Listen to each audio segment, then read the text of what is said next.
The Country Wife is a restoration comedy written in 1675 by William Wycherley. सहिष्णुता के शुरुआती पुनर्स्थापना अवधि का एक उत्पाद। नाटक एक कुलीन और विरोधी विचारधारा को दर्शाता है और अपने समय में भी अपने यौन गवाह के लिए विवादास्पद था।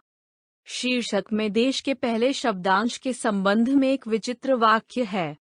यह मॉलियर के कई नाटकों पर आधारित है, जिसमें 1670 के दशक के लंदन के दर्शकों की मांग थी। मॉलियर की कविता के स्थान पर बोलचाल की गद्य बातचीत, एक जटिल, तेजी से पुस्तक की साजिश और कई सेक्स चुटकुले, यह दो अदम्य कथानक उपकरणों को चालू करता है। नपुंसकता के निकट बहाने की एक रेक की चाल, विवाहित महिलाओं के साथ सुरक्षित रूप से गुपचुप संबंध बनाने और एक अनुभवहीन युवा देश पत्नी के लंदन आगमन के साथ, विशेष रूप से शहर के जीवन की खुशियों की उसकी खोज के साथ। आकर्षक लंदन के लोग। उन्होंने कहा कि रेक हॉनर की स्थिति से पीड़ित होने का दावा किया गया था। उन्होंने कहा कि फ्रांस में अनुबंधित है, जबकि आम महिलाओं के साथ व्यवहार। एकमात्र इलाज यह था कि एक सर्जन अपने मर्दाना कद को काफी कम कर दे और इसलिए वह किसी भी पुरुष की पत्नी के लिए कोई खतरा नहीं होगा। नाटक के इतिहास के लिए बहुत ही पेचीदा ट्रिक और फ्रैंक भाषा ने इसे मंच से बाहर और प्रिंट से बाहर रखा। 1753 और 1924 के बीच द कंट्री वाइफ को बहुत अपमानजनक माना जाता था, जिसे डेविड गैरी के क्लीन अप और blend version the country girl के मंच पर बदल दिया गया, जिसे अब एक भूली हुई जिज्ञासा है। मूल नाटक आज फिर से एक मंचीय पसंदीदा है और अकादमिक आलोचकों द्वारा भी प्रशंसित है, जो इसकी भाषाई ऊर्जा, तेज सामाजिक व्यंग्य और विभिन्न व्याख्याओं के लिए खुलेपन की प्रशंसा करते हैं। प्लॉट्स। द कंट्री वाइफ ज्यादातर रिस्टोरेशन कॉमेडी की तुलना में अधिक करीने से निर्मित है, लेकिन 3 स्रोतों और 3 प्लॉटों के होने में इसका समय और स्थान विशिष्ट हैं। अलग अलग भूखंड आपस में जुड़े हुए हैं लेकिन अलग अलग हैं। प्रत्येक तेजी से अलग मूड का अनुमान लगा रहा है। उन्हें हॉनर की नपुंसकता की चाल, पिंचवाइप और मार्गरी के विवाहित जीवन और हरकोट और एलिथिया के प्रेमालाप के रूप में योजनाबद्ध किया जा सकता है। 1. हॉनर की नपुंसकता चाल खेल के आयोजन सिद्धांत और क्रिया के मोड़ंग प्रदान करती है। चाल, नपुंसकता का ढोंग करने की अनुमति दी जाए जहां कोई भी पूरा आदमी नहीं जा सकता है। दूर, टेरेंस द्वारा क्लासिक रोमन कॉमेडी यूनोस पर आधारित है।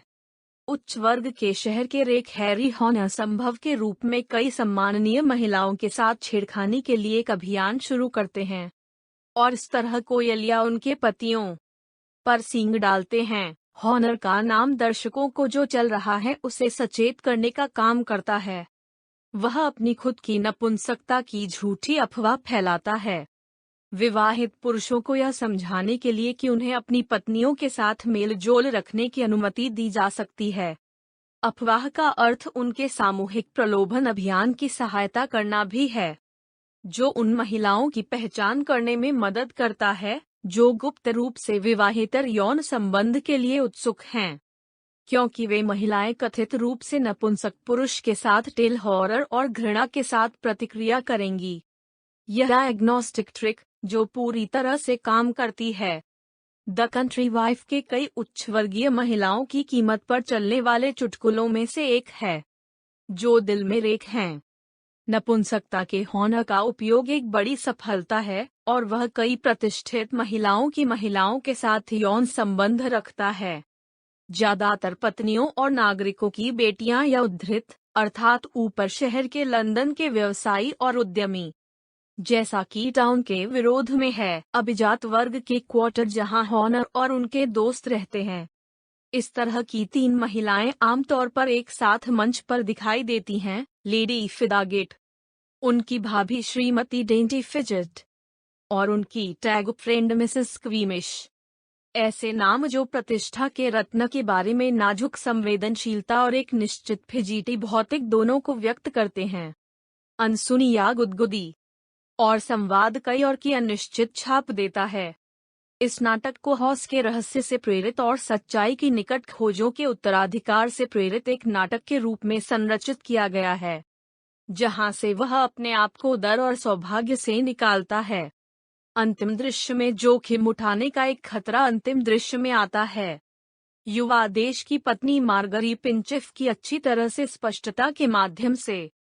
मार्गरी गरीब प्रियश्री हॉनर पर निर्देशित नपुंसकता के आरोपों पर नाराज हैं, जिसे वह व्यक्तिगत अनुभव से असत्य जानते हैं, और यह कहने पर आमादा है कि पूरे कलाकारों की पारंपरिक अंत सभा का सार्वजनिक आयोजन एक अंतिम चालबाज मास्टरपीस में हॉनर खतरे को कम करता है। अपने अधिक परिष्कृत प्रेमियों के साथ बलों में शामिल होकर ईर्ष्या करने वाले पिंचविफ को कम से कम हॉनर नपुंसक और उसकी अपनी पत्नी को अभी भी निर्दोष मानने का नाटक करता है। हॉनर कभी भी एक सुधरा हुआ पात्र नहीं बन जाता है, लेकिन यह माना जाता है कि वह अपने लगाए गए गलत कामों का फल चुकाता है, जो पिछले कार्य और उससे आगे है।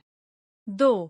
पिंचवाइफ और मार्गरी का विवाहित जीवन मोलियर के स्कूल फॉर हस्बैंड्स 1661 और स्कूल फॉर वाइव्स 1662 पर आधारित है। पिंकविफ एक अधेड़ उम्र का आदमी है जिसने एक भोली देश की लड़की से इस उम्मीद में शादी की है कि वह उसे पालना नहीं जानती होगी।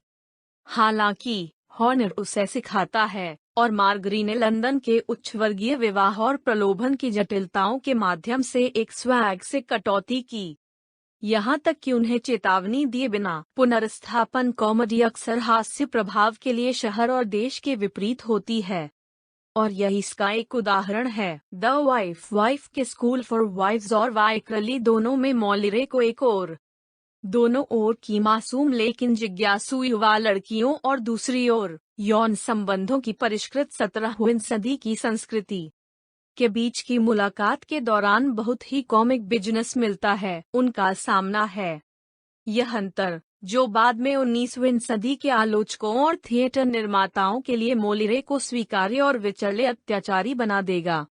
यह है कि मोलियर सिग्निस स्वाभाविक रूप से शुद्ध और सद्गुणी है, जबकि मार्गरी बस विपरीत है, शहर के वीरता, रेक और कौमार्य के बारे में उत्साही।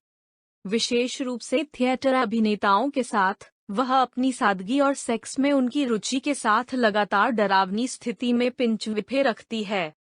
एक चुटकुला एक मजाक है जिस तरह से पिंचविलाइफ की पैथोलॉजिकल ईर्ष्या उसे हमेशा मार्जरी की आपूर्ति करने में ले जाती है, जिसमें उसे बहुत जानकारी होती है कि वह उसके पास नहीं है।